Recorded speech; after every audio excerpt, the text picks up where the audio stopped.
In 1789, the shot heard round the world ricocheted off a French musket, sparking the French Revolution. 10 bloody years later, a man named Napoleon took control in a coup. What had started as a revolt against a monarchy ended in a dictatorship. This was a marked difference from the American Revolution, the reputed inspiration for the French Revolution, which ended in a constitution which has now endured for over 200 years. After the American Revolution, seeing they needed a stronger central government, the colonies reluctantly conceded more power and tried to ensure a system that would restrain the government. During the upheaval of the French Revolution, few dared to speak against those in power, and those that did were often ruthlessly killed.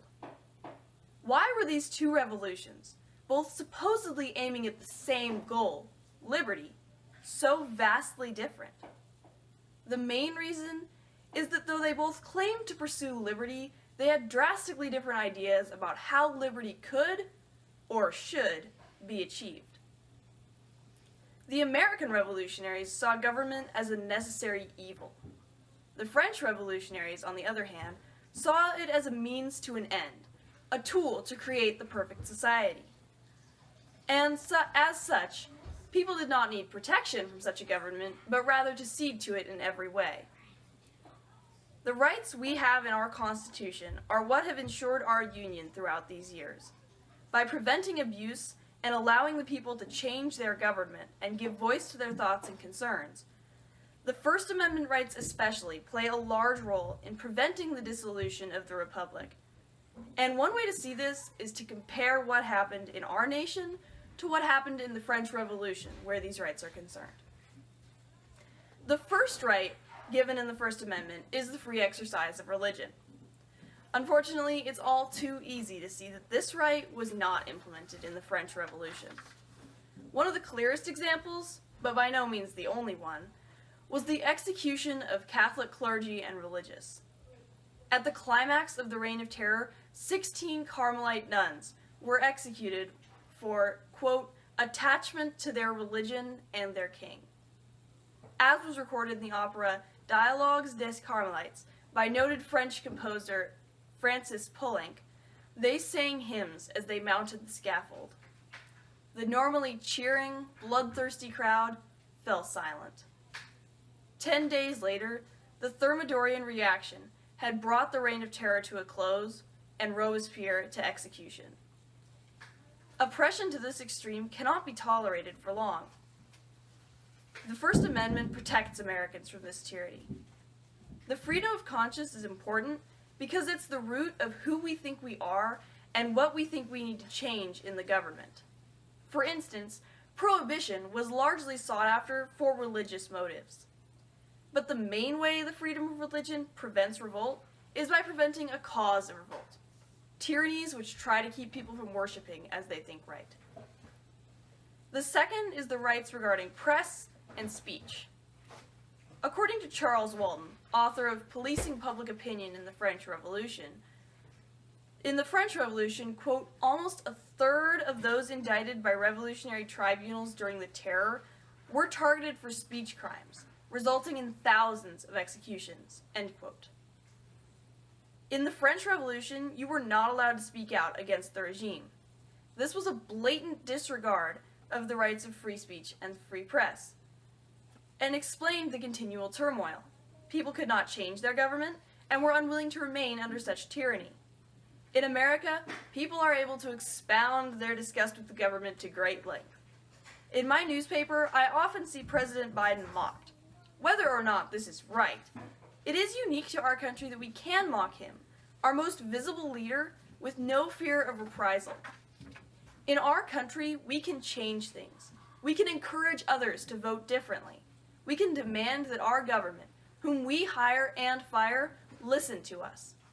And because of our Constitution, our government is responsible to us. They must listen when we exercise the freedom of speech, or risk not being re-elected.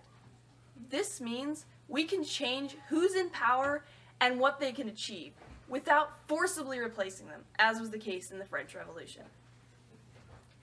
In the French Revolution, the revolt which grew out of the National Assembly was aggressively against the freedom to assemble.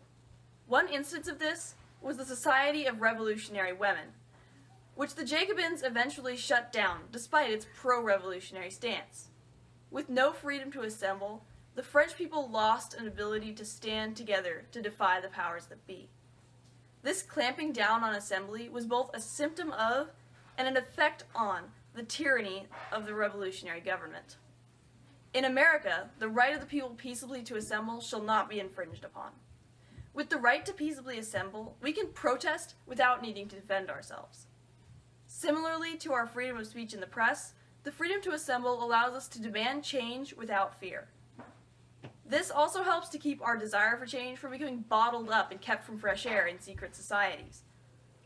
One way the freedom to assemble allowed for peaceful change in the United States was during the Civil Rights Movement.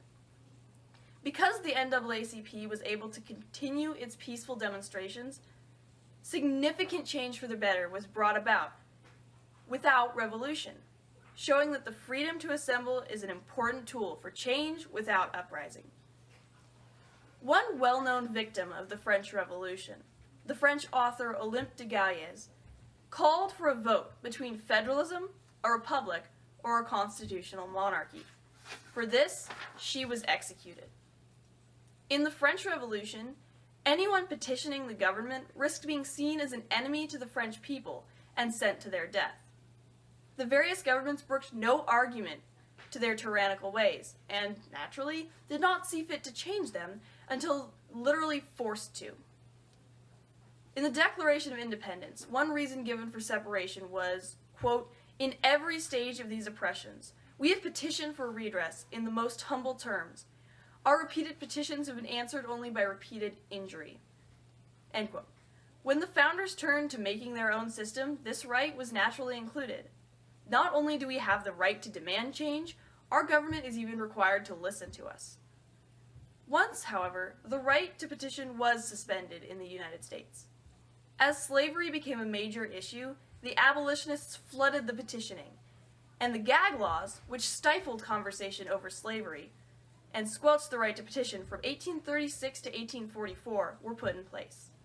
This fanned the fire that led to the Civil War. Clearly, the right to petition is incredibly important. Our petitions can get issues on the ballot and get the attention of the people and the politicians without resorting to force. The French and American revolutions, despite their proclaimed common goals, were incredibly different in their results, due to their implementation, or lack thereof, of the rights in the First Amendment.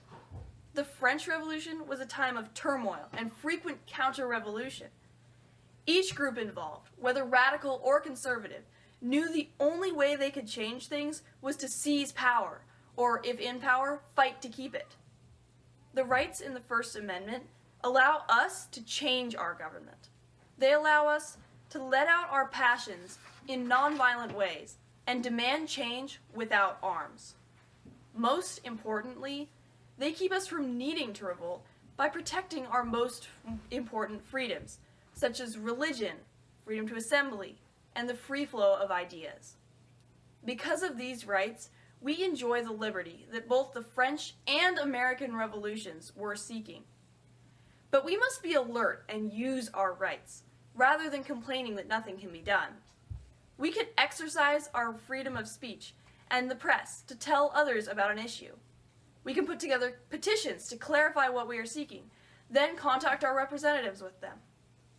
Above all, we can stand up and remind our fellow Americans that in the United States, we have never seen the government as a tool for achieving the perfect society.